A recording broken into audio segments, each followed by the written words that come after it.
পতিতলার একটি মেয়ে যখন খদ্দেরের কাছ থেকে হাজার হাজার টাকার নোট নিয়ে ঘৃণার চোখে বলে, এই সমাজ আমাকে বেশ্যা বানিয়েছে, ঠিক তখনই পৃথিবীর অপর প্রান্তে আরেকটি মেয়ে হাতে ১০০ টাকার ৩টি নোট নিয়ে যখন বলে, ধন্যবাদ সমাজকে, এ সমাজ আমাকে কাজ করার সুযোগ করে দিয়েছে।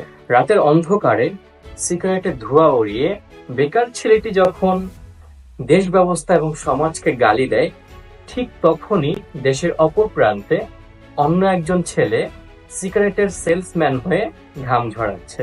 কোনো নিষ্ঠুর সকালে যখন কোটিপতি ছেলেটি তার বৃদ্ধ মাকে বৃদ্ধাশ্রমে নিয়ে যায়, ঠিক তখনই অপর প্রান্তে গরিব ঘরের ছেলেটি তার মায়ের মুখে এক টুকরো রুটি দেওয়ার জন্য মানুষের দ্বারে দ্বারে ঘুরছে।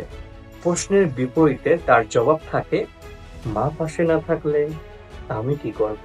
এখন এই জায়গায় এসে মনীষীদের দুইটি উক্তি বলতে আমার বড় ইচ্ছে করছে।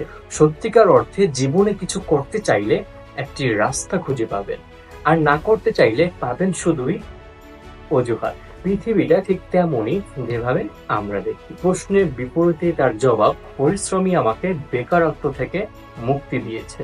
সুন্দরভাবে বেঁচে থাকার জন্য রাস্তার অভাব নাই, কিন্তু আমরা সেই রাস্তাটা খুঁজে নিতে আগ্রহী নই।